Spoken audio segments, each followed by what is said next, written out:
So yeah, we're diving into practical produce safety, safe, easy, low cost produce handling. And I'm thrilled to have anyone here who's here. Hopefully we'll have a rich time talking through some of these essentials. And this, basically comes from um, my time working with farms over the past 15, 16 years, been out on hundreds of farms, and these are sort of lessons learned, some of the gems that I've pulled out and have organized. And it's now made a website based on the UVM extension ag engineering work. A lot of those resources, many of you know them. This is focused more on very like smaller scale farms. So in the chat, if you can, we've got a few people here now. Looks like 11. So if you can just put your farm name and one production improvement you're hoping for this season. Could be anything. Ideally, something related to the kind of produce handling end of things. I'm going to look at the chat. So better outdoor root watching station. Bravo. We hear that. Okay, my phone number is there as well, and email if anyone wants to get in touch with me for any reason. So I got my start again about 2009, actually 2010, switched from being a teacher to starting a food hub with Paul Harlow, farmer up the road, trying to get school greens into local schools and hospitals. And the food hub ended up sort of morphing into Food Connects. So that's how I kind of got into food safety. And this all started really as practical produce safety was the main thing that was happening for as far as I was concerned when we got started. FSMA had not hit the ground yet, but we knew it was coming, and we knew all the Vermont farms, many of them were going to fly under the radar, but the buyers were going to ask for something. So that was why we got started on this. UVM extension and the veg and berry growers back in the day. So what is this? What is practical produce safety? Well, you all know because all of you want to run an efficient, profitable farm, and you kind of have this idea of what that is in this circle, let's say, and you want to have really high quality, durable produce. And where those two things overlap is a really sweet spot that in this Venn diagram. Along comes food safety, and that has its own stuff. And interestingly, a lot of food safety is around organization, efficiency, and that. So there's this overlap section, which I would call practical produce safety, where you're like, oh yeah, this is actually a good thing. It really makes sense. It's going to improve your running of your farm, etc. So that's what we want to keep our eyes on, this prize here, where there's overlap between decreased risk and increased efficiency, profitability, and increased produce quality. So when we get off of that, I get a little nervous. I want to stay right in this green sweet spot. Okay, so the focus here, like I say, ag engineering resources are huge and they're great, and the focus is on all size farms. The focus here is limited resource or smaller scale farm facilities and equipment. And what we're looking at today is, things from field to customer, so irrigation, harvest plans, procedures, wash, pack, stuff, storage, transport, labeling, traceability. And we're kind of looking at this almost critical control point if you've ever done HACCP plans, but what are the places that you have some control and can easily do something about? We're not really going to look at employee training today so much, although it does relate to some of the signage and SOPs, health and hygiene training. That's, again, something that we're not getting into neither, or manure management. So small scale, low cost, practical. Again, ag engineering resources, we have this web page, many of you have gone to, tons of stuff here. Safe, easy, low-cost produce handling is a new site that I've just drafted with Vern Grubinger, and we put this out basically a few months ago, so it's new, and it is what we're looking at today. It has way more, all these photos you see come out of this website, and there is basically, we're going to look at design goals for these critical control points, and then on the website, you'll see design elements and benefits, and it's sort of and all resources, so it's more complete. And I'll also drop the link to that website in the chat in a minute.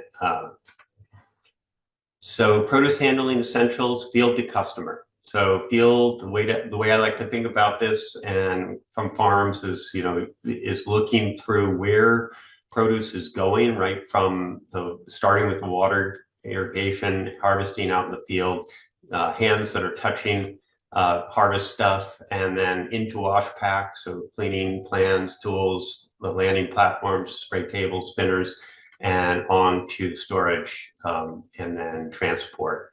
And this is a really kind of production efficiency way of looking at things. So even if you're not thinking about risk reduction, you're planning with this in mind, like sort of following produce through your system and out is a really good idea. Okay, so that was the intro. And we're hopping into irrigation. So actually, I'm going to go back. So the main goals for irrigation, and again, this is like from farms, hundreds of farms I've been on, and sort of what are some of these key things. And main goals are really targeting roots and avoiding contact with irrigation water and harvested crop when you can. And if you use your cleanest water that you have possible, and also this is avoid overhead irrigation with surface water for raw eaten crops. Minimize or avoid. That's not avoidable always. So I'd love to in the chat if you do need to, if you use surface water, and this is not a bad thing, but surface water to overhead irrigate like mixed greens or spinach or something like that. I'd love to hear that. Just drop it in the chat, because there are definitely ways to do it safely, but it is a yellow flag. So you're trying to minimize whole crop contamination, and that's really, if you think about it, some of these rivers can spike high E. coli levels, and that when you're dosing your leafy greens, say with that river water, it's a whole crop contamination thing. Whether or not that's going to get anyone sick is another question, but it's really important. Most people don't harvest stuff wet, and they let it dry out, and drying really is the key in this setup if you need to use overhead. And so you should have a plan. Clean water is great. Usually in greenhouses, right, people are often using well water, which is good, and you still need to think about splash off of stuff. So this is worst case scenario, right? Surface water and this happens, right, where you get super high level, thousands of E. coli. This case is almost 2,400 colonies in 100 milliliters of a sample. So that's what I mean by contamination. So E. coli is from the intestines of warm-blooded animals, and something about that. But that can survive on the produce for quite a while, and you can't rinse it off necessarily. You may rinse off some of it, but it's going to go out to the customer and they'll eat it. Generally, it won't get them sick, but sometimes it can. So mulch cover, drip line, lowest risk for sure. And many people have that, but it's not always accessible. So it only works with some crops. So the key, if you go back to this situation, it's just waiting period and drying for, depending on the water quality, sort of 3 to 4 days. Usually over 4 days is safe. So that takes some planning, and it's not always easy. So hand washing having actually dedicated hand washing is a really important thing. Hands are a pretty big way that people spread possible contamination, and it is also feels good to employees to have stuff, place they can wash their hands, and the toilet always accessible. And so this right here is a photo of my hand washing station in a little greens operation I had. So it could be super simple. I just grabbed a waste bucket and a 5-gallon tote, and had soap and paper towel, little trash container. But the goal is to provide clean water for hand washing at any time that's convenient.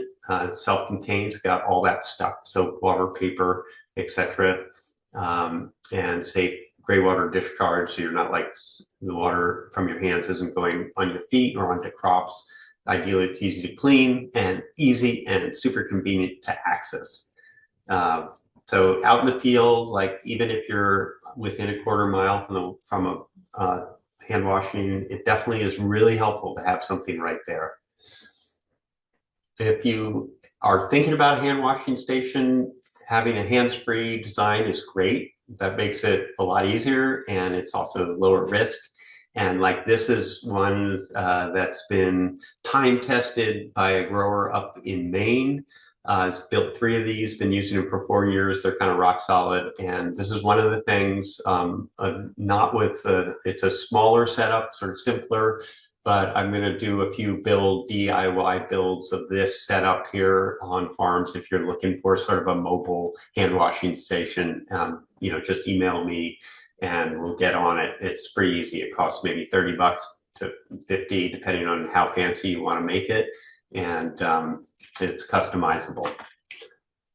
I've seen really a lot of cool setups. This is on the left, just on the pickup truck. This is Digger's Mirth Farm and Heron Ponds on the right. It can be super simple, doesn't have to look great. Some old sink thrown up that has all the parts and things that are needed. This one on the right is in a greenhouse. Having them convenience really key. And like right when you're walking into a place, just grab an old sink from somewhere for free, put it on your wall, put a hose up to it, right where you need it. And this one on the left is like I think they call it like a fish cleaning camp sink, and they're like $70 and they're sort of all plumbed already. I'm not sure they're worth it, but I've seen them a few times. And we're moving into the wash pack here. With cleaning plans, procedures. So this has been super cool. When I walk onto farms, the ones that actually seem to be working efficiently, where especially if they're employees, they sort of own the thing and they know what they're doing. There's like a personal touch to the whole thing, and they really understand the procedures, and they understand the difference between like different cleaning things and setup. So like, what's the difference between thorough and light cleaning, and what gets cleaned when, and then clean stuff is differentiated from dirty, so that people know instantly, like a bin that's been cleaned or hasn't been cleaned.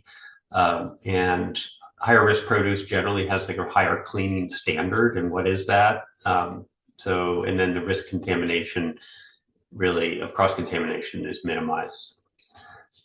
This photo is like personalized touch at Edgewater Farm. They have a bunch of these that work great in Enfield, New Hampshire. So thorough versus quick cleaning. A lot of times rinsing your bins, just inspecting them, they look clean, putting them to dry, fine, like great, keep doing that. The problem with that is that biofilm can build up over time that you don't really see, or it gets in the corners, and you all know what I'm talking about. It becomes really hard to clean bins. So keeping after them with some thorough cleaning once in a while. And the thorough cleaning is really just visually inspect carefully, right? You're spraying normally, but you just have that scrub with detergent, and maybe as needed, you're looking really carefully for areas that look like they're building up with stuff and then rinsing them. You don't need to sanitize. That's not even a requirement for FSMA, but it's a really good idea to occasionally. That's really the gold standard as well. This cleaning SOP is like kind of right out of FSMA, but I've sort of modified it for the CAPS program. So that's thorough cleaning. By the way, dry cleaning is great. If you can leave water out of the situation and just brush stuff, that's really helpful. And not, take a power washer and like spray the floor and spray up all this nasty shit all over everything else. Like sometimes it's leave well enough alone. SOPs are really good, standard operating procedures, and they don't have to be fancy. They can be, the best ones I've seen really are like posted really simple on things, or like in this case on the right, this is from Floatbrook Farm. The photo on the right, they actually just with Sharpie right on the, right on the sinks what to do. And I think the one on the left is from Jericho Settlers Farm. Keeping things really simple. So moving on to having tools and the products for cleaning, just having them really simple, right there, labeled right in front of you, no other stuff around, right where you need them. So having cleaning tools products that are actually dedicated. This was my bleach contact bucket, and you'll see there the actual dilution, super easy. 1 tablespoon or about a capful to a gallon. I could just sort of eye it basically with cap and that rag, and you can just go over things really quickly after they're clean. And that is you don't want to do that to a dirty surface, but after you clean the surface, to go over it real quick, or maybe when you're starting a clean and the surface has been clean, but it's been exposed for a while and you just want to run some bleach over it. Really easy, really cheap. So easy to go, easy to grab, and make sure the right stuff at the right concentrations are ready to go. Okay, so right tools for the right job. Sometimes, brushes can be expensive. There are actually some really good brushes that are made for food service, and there's some resources on the Ag Engineering website. This slide comes from there. Andy Chamberlain looked at a ton of different cleaning things. It's worth investing in the amount of cleaning you do, the time saved. It's really worth investing in the right kinds of brushes that feel good and you actually like them, and they're right where you need them. And squeegees are great, because drying is one of the key things for sort of risk reduction and cleaning in general. Bottle brushes are important and can be important as well. Doesn't have to look fancy or be fancy, just having that stuff right available and not having a lot of other stuff in place.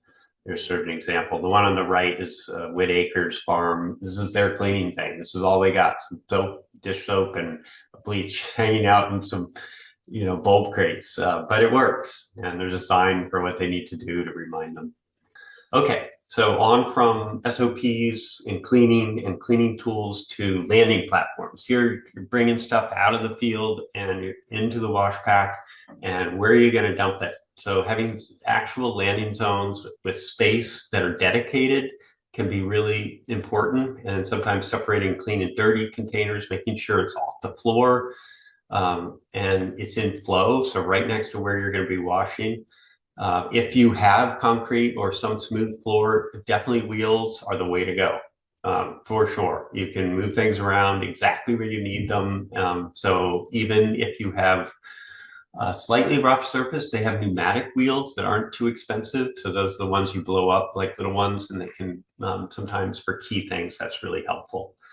And try to make things work for your body. I'm not 25 anymore. Maybe some of you aren't, but really important to think long-term and think about being comfortable. Can be simple. I love these from Denison Farm on the left. They built their own perfectly sized little drop containers for their own containers, and they can slip their little what is it? I can't remember the name of the thing, but they can move them around really easily. And it doesn't have to be anything fancy, right? Upturn a harvest basket with another basket on top of it, just to make sure everything lines up and you're ergonomically in a good position. Drop zones can be kind of more fancy. These big, huge, heavy-duty plastic grates are about $5 a square foot, approximately. So you do the math, but they're really durable and you can adjust the height of them. The one on the floor there is not. That's sort of in process. Here are some flip top pack out crates on wheels. And again, this can be really good to have the certain crates for certain things. You roll them up right where you need them. You're washing them, you roll them back out of the way. Keep things really accessible. Doesn't have to cost any money. right? Just anything is simple. The one on the right here is a platform I used all the time in my little operation. And any kind of creativity. So the Vermont Youth Corps picture on the right is for 5-gallon buckets. They use a lot of those. So they built these little trees to dry them outside.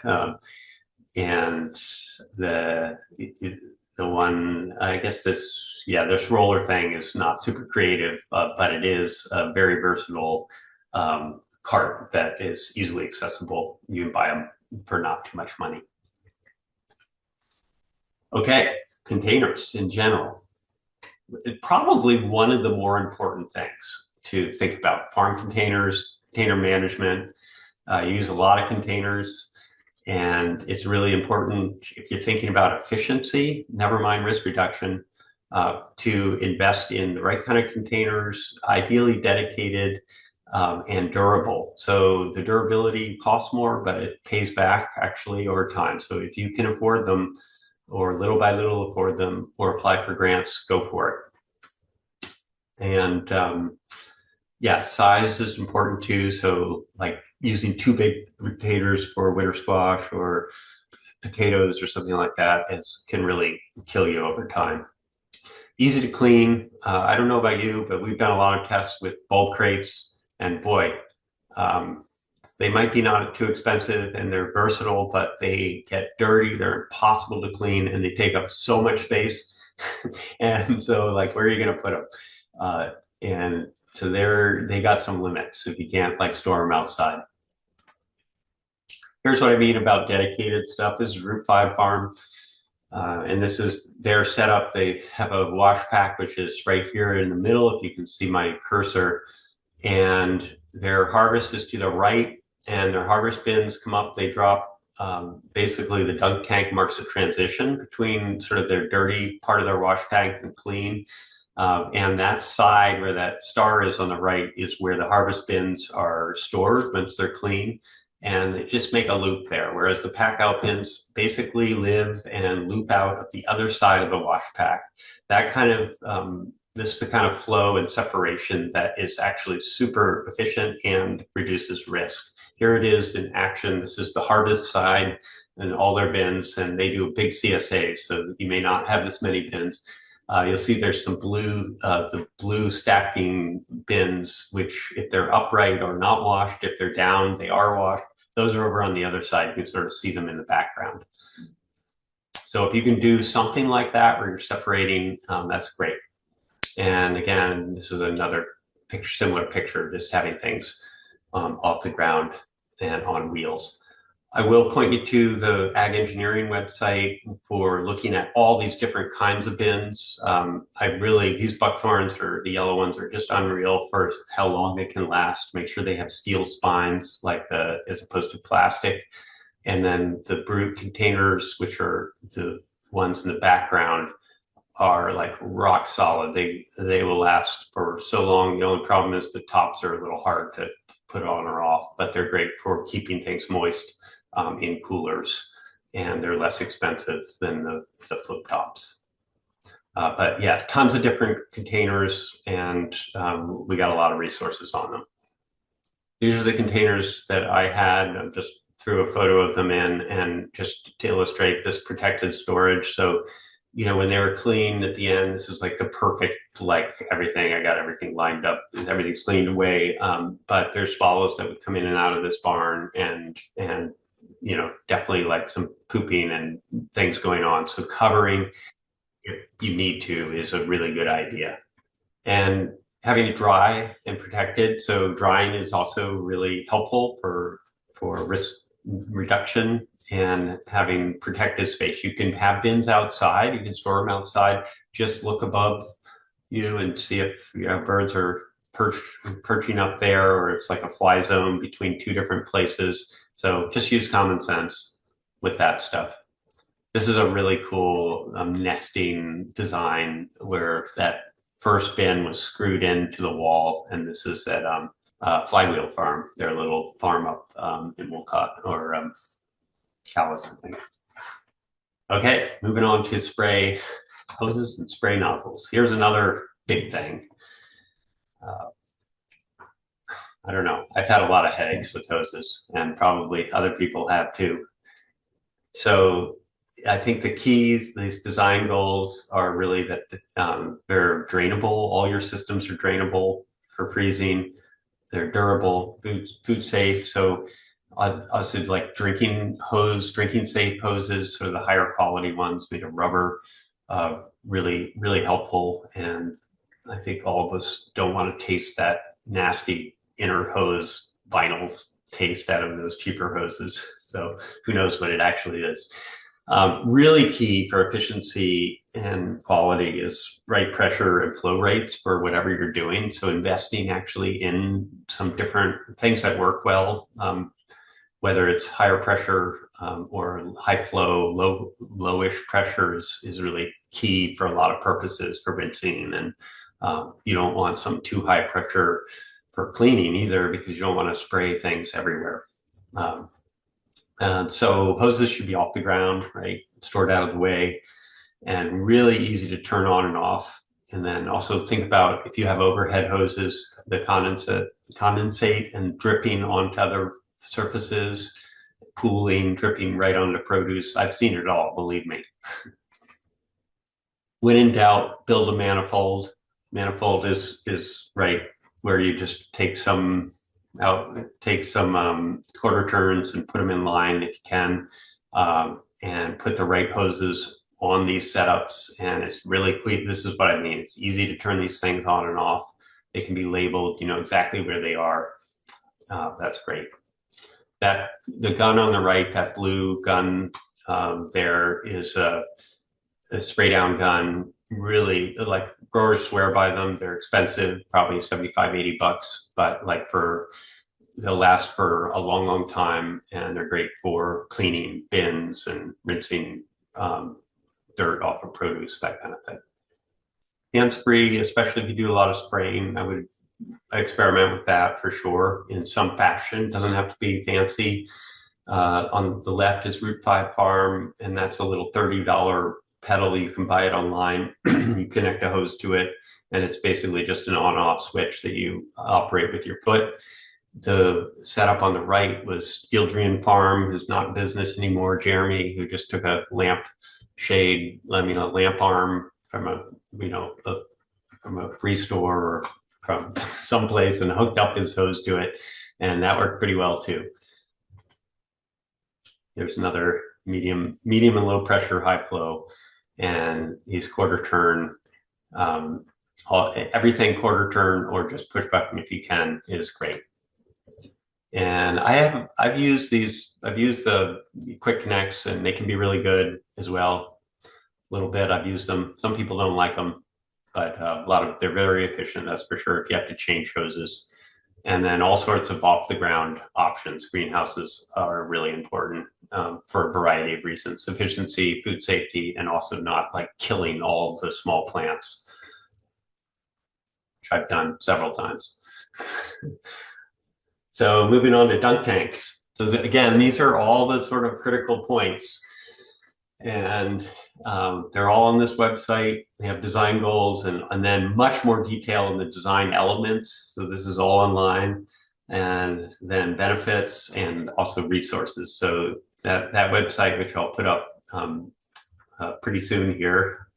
I can't actually get to it right now, but I'll pop it into the chat in just a minute when someone's asking a question. Okay, dunk tanks. So this was my setup. I had a 40-gallon, for years, and 2 pickle barrels sawed off. Cost me all of like 40, 50 bucks. And durable, fast fill. So that's volume big. So having a big, deep volume for effective rinsing for what I was doing. The 40 gallons was fine for I was putting out maybe max 20 pounds of salad mix per session, something like that. So not huge, but you need that depth of the water for agitation and for grit to fall off. Having the right height is key, and then just really durable, easy to clean, smooth surfaces that you can clean without any jagged places. and in good shape, and the flow obviously should be good for the whole thing. So one tank after the other. Backflow, if you have drains, is important, right? You, like, think about separate, this on the left is an actual drain gap. So those pipes end and then it drops. There's actually a gap into that box drain under the sink. And this one on the right is a different version with a little trash can. Yes to backsplashes. You know, whatever you do in a sink or tubs, you're going to be spraying a lot, and it's going to get all over the wall behind you. So you don't need to have dairy board over everything in a wash pack at all, but I would really suggest bomb-proofing the area right around your tanks or where you're doing spraying. If it means you put up a tarp behind it, so be it, but something like that.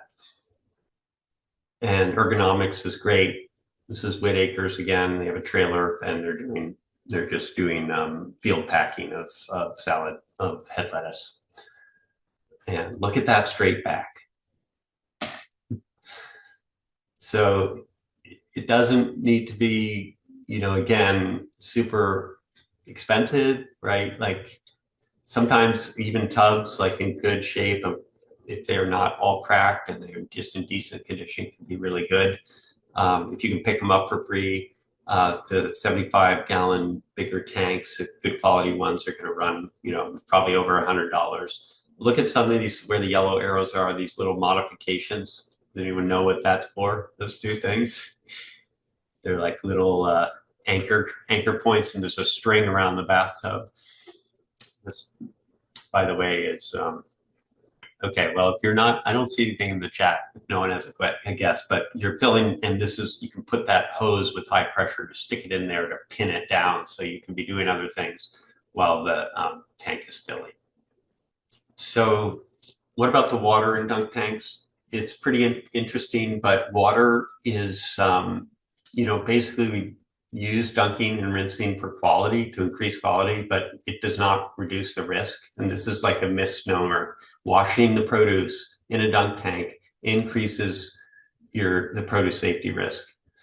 And that's really because that anything that is on those leaves dissolves in the water. And when we did tests 15 years ago or so of dunk tanks, we actually sampled them, like many hundreds of samples, and found that for a lot of growers that participated, there'd be huge spikes of E. coli for no particular reason, like thousands of colony units per 100 milliliters.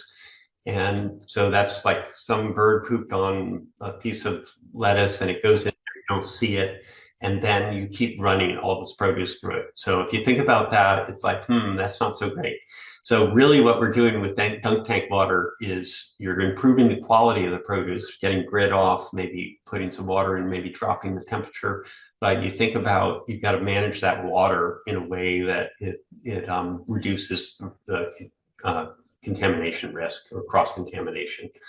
And lowering produce temp is also something people use water for a lot, and just be it's important to think about not doing it too intensely, like too cold of water for too much field heat in fleshy produce. And if you've studied that at all, basically what can happen is that cold water, say something like a melon, can hit the surface of the hot melon coming out of the field, and the gases underneath the surface of that melon in the skin contract, and they suck all the water into the melon. And that's a pretty well-known thing. So keeping it like not too much colder, about 10 degrees colder, something like that, is good for the fleshy produce. Not as important with leafy greens. Okay, so how do you, the two things for really controlling or sort of managing risk in dunk tank water are to change the water frequently. There's a lot of grit in it, whatever, so those water changes are key. And then sanitation with something like tsunami or any proxy acetic acid, PAA. So Sanidate 5.0, 12.0. These are OMNI approved products. I'm not trying to sell any of them, but it is a way that for the entire session that you're running, you can be pretty well assured that there's not going to be cross-contamination at all from the dunk tank water from one thing to another. And it's the solution is not very strong. So it smells a little bit like vinegar, but it's not enough to sterilize the leaves at all. So stuff that's on the leaf still doesn't get clean. All it does is kill free-floating bacteria in the water. So it's a risk minimization. This is, all of you know this, so I'm not going to spend much time, but like here is 2 heads of lettuce in totally clean water, and you can see how much stuff, including slugs and some jumping worms actually in the dunk tank water. So if you imagine, multiply that times hundreds, right? This is what we're trying to manage.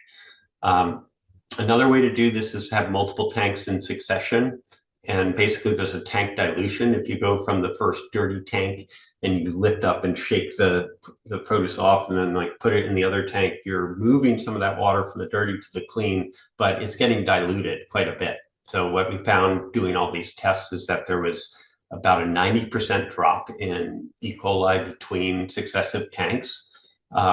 So the cross-contamination risk factor is lowering. It's not an insurance, but it does potentially help lower that risk. So if you do a CAPS plan, we have a minimum requirement of 2 tanks or more in succession, just to help with that. Whether or not that's going to stick around, who knows?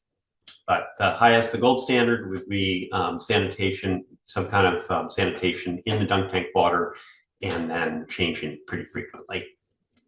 This is just doing it safely is kind of key. The tsunami in particular will burn you really badly if you get it in your eyes or something. So using something that's safe, this is a twin neck bottle, and I've got the dilution right on there. And so I can just sort of, without touching anything, squeeze out the right amount and pour it in. And checking it, getting strips is really important, because usually if you read the instructions, they have, it's sort of for worst case scenario, a high dose for worst case scenario water chemistry. So what most people find is they don't need to use as much for their water chemistry. So it's really good. This test strip can help you save resources and money. And you shoot for somewhere around 60 parts per million of this stuff, but 30 works and it's effective, but 60 will sort of give assurance and help you go for a long time. Okay, spinners. A lot of people are trying to dry greens, not everyone, but here's, you want really, the goal here is really to remove water quickly. A lot of times spinners can be the bottleneck. Certainly has been for me and in farms I've worked with. You want baskets that you can remove, non-porous, easy to clean. These are all sort of pretty obvious. Another one not so obvious is how important it is to stabilize the spinners if you're hand cranking them. And this wooden thing on the right here is something I made. It's not screwed down right now, but it's a really tight fit for this 5-gallon. Really simple, just took a few boards, slapped them together without even measuring, just like around the thing. So it was tight. And then there's 2x4s underneath that support the spinner. And then I screw the 2x4s to the table. In this case, I just have it there for a photo, but that was like rock solid. So anything like that, or cut a hole in a table, something that's going to stabilize the spinner. Different setups. I would say if you're working per section, getting up over like 20, 30 pounds of greens, maybe 40 pounds of like salad greens, right? You really should be looking at a converted washing machine or some other kind of spinner. We definitely recommend a conversion. It costs a little bit of money to do it and some time, but on the Ag Engineering website, there's some good instructions for how to do it. It's not super hard, and we also have people that can help support you. And you can use a used washing machine, the new ones, and some of them like Speed Queens that are new are like $1,000, but they're really good and really easy to convert. I think both of these are Speed Queens. One of them is on a dolly for moving it easy, but it has to be like pinned down as usual, same thing. You see in this picture from Dutch's farm on the left, sort of all those elements in play. There's a drop zone with the harvest bins or the bins that go into the spinner actually off the ground. Things are protected. It's very simple. Like there's only the stuff for cleaning things and a few other things. So just keeping things really bare minimum. You can spend a lot more money on purpose-built spinners, a little bigger industrial, but they could be worth it if you're getting into greens are your specialty and you're cranking out per session. So if you're cranking out 50 pounds of greens, 60, 100, whatever, that's when you're really into this whole neck of the woods. Okay, spray tables. A lot of people use spray tables, myself included. Like this one from Fledgling Farmstead. It's an old fence that was, I think, galvanized, but turned and hung from a little DIY shed with some canvas over the top. And really easy, but sturdy, comfortable, cleanable, well lit. And dialing in spray pressure is really important. We're back to the spray hoses in that one. Managing backsplash in some way because things spray back all the time and they're going to spray forward and spray all over the place. So if it's cold, invest in some good long gloves and good apron and stuff like that. That's going to help you a lot. And also backsplash protection around wherever the sprayer is if it's inside. A lot of people, I think that the standard that a lot of folks use is just a wooden frame with galvanized hardware cloth on it. That's okay, but hardware cloth doesn't last forever and it's got lead in it and it starts to rust and it's not that cleanable. So it's sort of, for like 40% more, you can get stainless steel hardware cloth, and I would highly recommend that. It's a little bit more expensive, but if you're just making a spray table, don't mess around. Spend the extra $10 or whatever it's going to be. So I highly recommend it. I did that myself and never looked back. Here's a closet rack. These aren't very expensive. This is like that plastic or rubber coated metal, and they can be affordable. They're light. They can go on top of dunk tanks. So they're a great thing, but just watch out. They don't last forever. I think you can see in the upper right of this, the rubber starts to come off and start to rust. So just keep an eye on that. And then you can replace them in time if they get too nasty, but they're probably like, I don't know, $30 a pop or something like that. And readily available.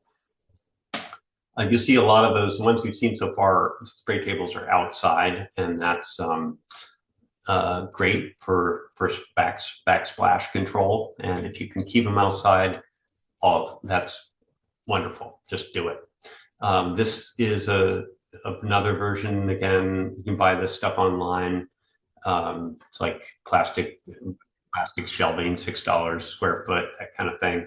So about $50 for this 2x4 spray table, or maybe it's 2x6. That's at what farm is that? Sometimes my brain is not working very well. Work with what you got. I think this was, farmer told me, was a slide for like an old kid slide. And, it was one of those stainless, they don't make them anymore, but like you took it off of that and like cut it up and bent it around some plywood. So, there's nothing wrong with that. It's not exactly a great spray table, but it's a general purpose semi-cleanable table. This is that Footprint farm. They happen to use this now and then also for a sprayer. Just happen to have a heavy-duty garden cart. And Metro racks can be good. Again, they don't last forever, whether they're chrome plated or this plastic, they'll start to wear out over time, but they're definitely affordable and you can get them up quick. This is the same picture, but a little close up of that rack from Footprint Farm with the foot controlled water. They like this actually, and the one comment from Taylor was, I wish we had some kind of a guard to keep the back spray from coming back at us. So you figure out something. I don't know. Okay, so we're on to, we've packed produce, we've done all the wash pack stuff, bagging it up, labeling it, weighing. What are some of the, this is a traceability thing, like in a lot of ways. So whether you're packing bulk containers or bags or plastic, small single-use plastic containers, whatever, labels should be like durable because they can fall off really easily, legible, and then comply with the law. And we'll talk about that in a minute. There's actually the one rule probably most people need to follow if they make over 25, sell over $27,000 worth of produce is the FSMA rule on labeling, which is a complete address. I'll go into that in the next slide. Waterproof is really cool if you can do it. There are a lot of labels that are waterproof and removable if you've got containers you're trying to reuse. All of these labels are available, and I actually bought them as like sticky back labels that went through the printer, like a laser printer, and that worked really well actually. And the labeling should be really easy and efficient to set up, and then of course like packed in new or well cleaned containers is pretty important. You can reuse like wax boxes, but it's not recommended because you can't really wash them and you want to know like where they've been. And so the control has to be a little different. And also you don't necessarily want to use pack sort of high risk or higher risk produce into them, like leafy greens without a liner or some kind of plastic. Here's an example of some labels. These were like waterproof labels from the farm that I ran for a while. And putting instructions on the label is actually a really important thing if you can do it, because we haven't get into this, but if you can avoid washing produce, and I'm just going to show you this example here. If you can avoid washing it, it's safer and it saves you a lot of time. So this is one of those like sweet spot food safety things, like way less time and safer for people, and the quality is good. So fresh spinach on the right has some condensation in it, which is not great for this photo, but it's the picture I had. You'll see the label says, please rinse. And the reason is that these were bigger leaves, and if I put those through dunk tanks and spinner, the quality would go way down. Never mind, I need to deal with the cross-contamination of the water. So they were coming out of a greenhouse. They were completely mulched. They were super clean. So they're, you wouldn't even, I'd never even wash those, but we put please rinse on there. The salad mix was baby greens. It had backsplash from the overhead watering in the greenhouse. And so that's been triple washed and spun dry. It looks great. It's ready to eat, but it was a lot of time. So those little things can make a big difference. And then this is the law. Oops, I'm going to go back. Is to include your farm name and physical address on anything that goes out. So whether it's a retail package or a bulk package to a co-op, by law, you're supposed to have a label on it that has your physical address. If you sell at a farmer's market, your physical address is supposed to be on your sign at the farmer's market, not on the products. And so packing stations, this is a pretty fancy one from Small Axe Farm. But if you can do anything to make them dedicated and efficient to sort of get up and running. So like I had just one flip top crate with everything in it. I didn't have room, but I could just pull it out and everything was ready to go. So that's could be an example. In this case, all the labels are there. There's a table that's dedicated to it. Everything you need is right in place. If you are getting a printer specifically for labels, consider a thermal printer. They're about $200, and they make waterproof, like ink, really durable. That's what like people who are shipping out, products use. Product transport, I won't say much about this, but just think clean, cool, your delivery space. Even if it's the back of your car, put something down or have it clean underneath, that kind of thing. It's not rocket science, really. You want to separate the poop from the produce. This is a photo from a farm to remain unnamed, but the commode on the left was very clean, so they were in good shape. But just think about that, right? Like somehow you've got a clean place and the produce stays cool. So if you've got a long drive, you want to do something about that or pre-cool the produce. Covered is, kind of important. If you like in a pickup truck and you had exposed produce and you're going along dusty roads or whatever, it just for produce quality is important. Doesn't have to be like you don't need to have a cool bot or some kind of like reefer unit. Just like keeping under 2-hour delivery time and pre-cool the product is fine. Okay, on to cold storage. We're getting close to the end here.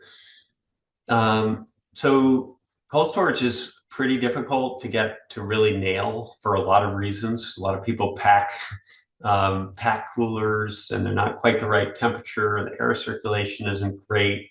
Things are a little wonky. You might have drip and pooling, which is, by the way, a great place for listeria to hang out. And so putting some time into this will really improve your product a lot. So it's worth thinking through it carefully. Circulating air is really important, especially if you pack your produce. Produce generally gives off heat, especially things like potatoes and squash and stuff like that. And if you pack them all together, you'll see huge temperature differences, like in the box versus outside. And so having things off the ground is really important. Circulating a little bit away from the wall, circulating with a fan that blows air around, it can be really helpful. And then just making sure things are easy to clean and access. It's hard to clean a cooler during the season, but when it does get, when you actually get it cleared out, it's a good time to do a deep clean. And preventing dripping, pooling, that's pretty important. Look at condensate. Make sure it's going to the right spot. And so the temperature is an obvious thing. A lot of people are shooting for that. Cool bots are great, but they're not good for taking field heat out. So ideally, stuff going into cool bots, especially if you're packing a cooler, is not is pretty. It's already not well. The field heat is out of it, I guess I should say. So how do you maintain humidity? Like the crops in this photo right here are going to dry out really quick. And I actually showed them for that reason. The shelving is great, but this happens to be in Walker Farm, and these things are in here for like 2 hours, and they just got dumped, so they just need to drip a little bit, but they're going out into a retail space. So it works in this case. But if you leave leafy kale open overnight in a cooler, you're not going to be happy about what you see in the morning. So maintaining humidity is a really key thing if you're storing for over a few hours. And these are where the flip top or closed crates are really important. Ideally, you're not using plastic or cloth. If you do, just make sure you have some sort of a plan to keep it clean. And product being off the ground is important too.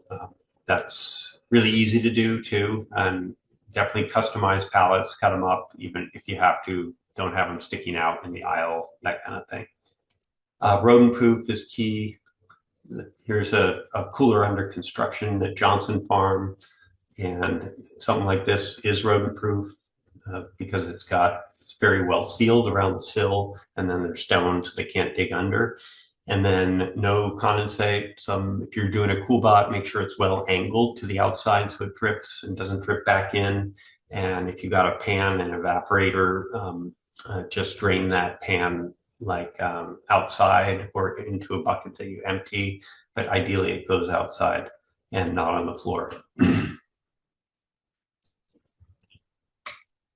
And cheap thermometers are great. Don't need anything fancy, but you can get mobile apps and all that kind of stuff for not too much money. And again, wheels are great, especially if you're packing for CSAs, if you have a smooth surface and you can actually pack orders all on one cart that is going to get wheeled out and then transferred into a van or something like that, that's fabulous. It saves a lot of time. Okay, I think that was the whirlwind. And again, I'm going to drop the link to Safe, Easy, Low-Cost Produce Handling, and that has basically what we just went through and a lot more. All the elements, it's the details and resources. So if there's an area you want to narrow in on, hopefully you'll find it there. I'm going to quit out of this. Let's see if I got anything else. Yeah, that's just my phone number. You're welcome to text me or email me at any time. I'm here to support you. And I would say it's produce safety planning. So this is like the CAPS plan, etc., or ag engineering sort of project planning. All right. Take care all, and feel free to reach out anytime. Have a good day.